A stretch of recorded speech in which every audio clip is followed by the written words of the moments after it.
In Fire Emblem Three Houses, Byleth's father, Geralt, becomes a true knight right before their very eyes at the end of Chapter 9. Depending on your route, they'll be approached by one of the three house leaders during the aftermath. Several players often criticize Edelgard's idea of helping Byleth as being too cruel. But was she really that insensitive? You may find the real answer interesting, as there's an underlying reason for all three different reactions. Let's explore that. I can only speak from experience because, yeah, the first time seeing this scene, I hated Edelgard's take on Geralt's ascension to true knighthood. It appeared incredibly tone-deaf to me on the first read. Girl was straight up, "Boy, if you don't get your bitch ass up."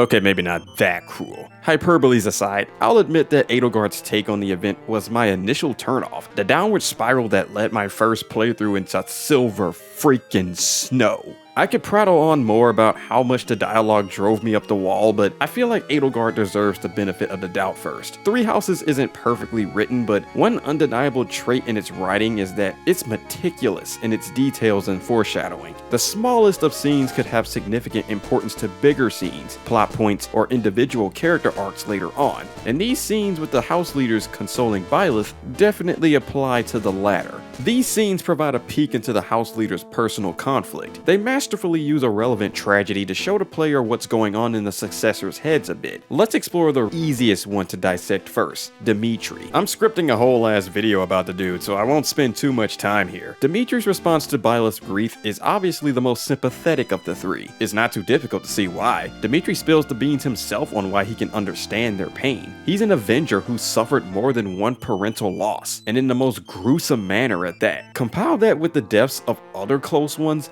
and this happened at a younger age. Yeah, the guy knew a thing or two about the pain of loss via murders that unfolded right before his eyes. And it was because of those losses and the feeling of helplessness that he didn't tell Byleth to just shrug it off and keep going right away. In fact, his exact words are in blatant opposition to Edelgard's perspective. This scene also peeks into the truth that Dimitri and Edelgard are polar opposites on a grander scale. At his core, Dimitri upholds soft-hearted but open-minded values and idealistic viewpoints that back them. This shows itself well in his responses to certain events, such as Lonato's rebellion. There's nothing controversial about his Geralt scene though, so again, simple stuff. Claude, on the other hand, sweet Jesus.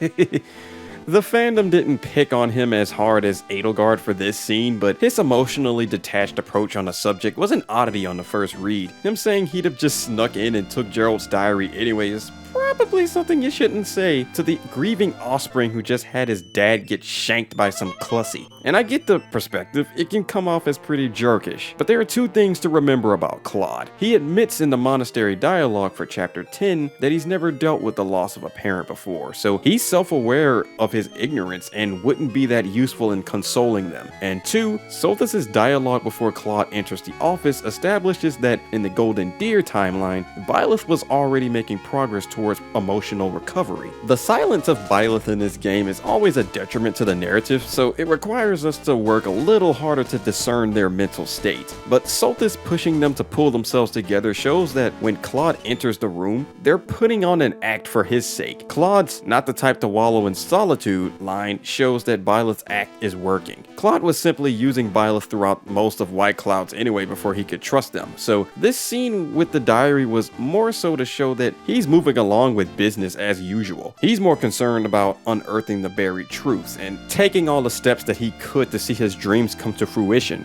Byleth showed him that they were alright from the start of the scene, so his brazen request and the way he phrased himself weren't all that bad in the right context. Claude's emotions and passions are more aligned with the bigger picture in life, and he had a much more diverse personal conflict than Edelgard and Dimitri, so Geralt's death wasn't relevant enough for his character arc, and that's why his last lines in the scene still show that he cared for Byleth's well-being when it was all said and done. But we're done with Claude for now, because it's time for the star of this video, the Edelgard perspective. But before we continue, if you're enjoying yourself so far, I'd like to ask to take just a second to boop the like button. It'll help this small channel grow and assist this video in reaching the correct audience. I'd really appreciate it. Now, on to the princess. Edelgard made it abundantly clear that she did not approve of Byleth sitting around and crying about what happened. Unlike Dimitri and Claude, Edelgard had immediately put Byleth in high esteem from day 1. Dimitri openly expressed how much Byleth's lack of emotion unnerved him, but that never bothered Edelgard. She's always evaluating them, and valued competency and strength in a person, values Byleth possessed in her eyes. Part of her frustration with their grief is that despite her true motives, she and the Agarthans, or those who slither in the dark, God, I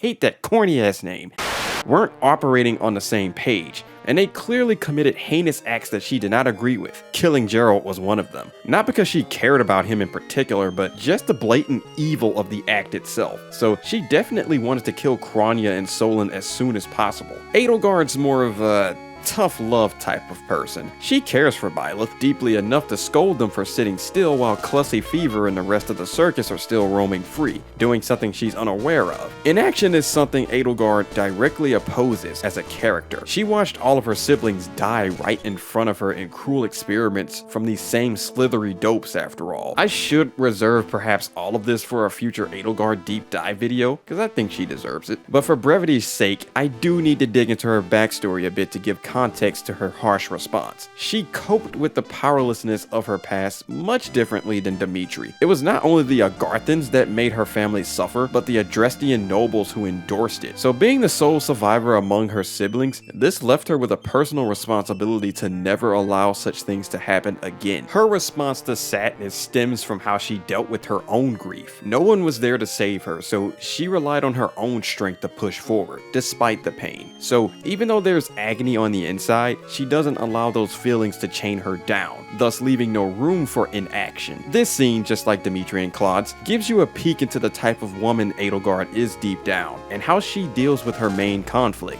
Circling back to Byleth, it's because of her viewpoints that she felt the need to scold them. Edelgard had already framed Byleth as this strong, stoic warrior that she can stand on equal footing with. By them succumbing to despair, it didn't align with the powerful instructor she had evaluated them as. So, to get them moving again, she tried to motivate them in a way that she personally feel would work with her. Edelgard sees Byleth as a kindred spirit of sorts, and their supports put that on full blast. Now, does that justify how she treated them in their tender moment? Based strictly on my own opinion, no. It doesn't. She was definitely too cruel in her approach, but this is that little thing called nuance that comes into play. Whether she was cruel or not is bound to subjectivity. It really depends on your perspective and how each individual uniquely copes with loss. Objectively speaking, a parent's death is not something everyone handles identically. Several factors have to be considered. How close was the child to their parent? What were the circumstances of the passing? How do the individuals themselves cope with emotional pain in general? One person's way of moving on shouldn't invalidate others, because we, as human beings, are far more diverse than that. Typically, it could take weeks or even months for your average person to truly move on with their life. You want to know how much time Byleth was given before Edelgard barged in and told them to get over it?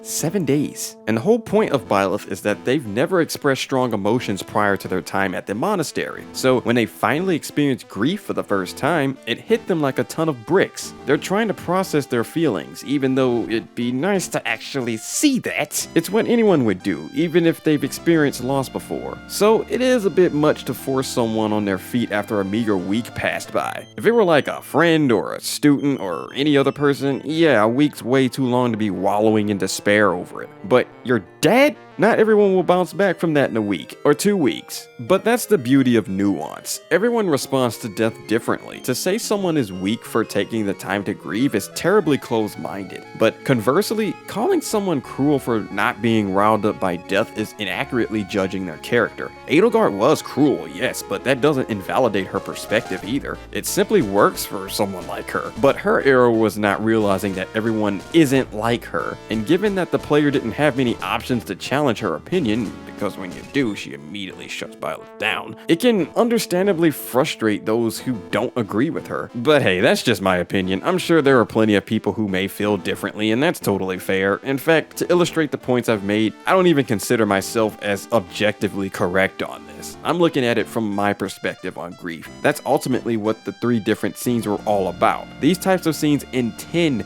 to invoke different responses from the players. One of the many reasons 3 Houses to this day is subject to endless discussion. But hey, thanks for watching. I made a video about Dorothea's relatability as a character. You can watch that right here or subscribe for future video essays. Stay chill, y'all.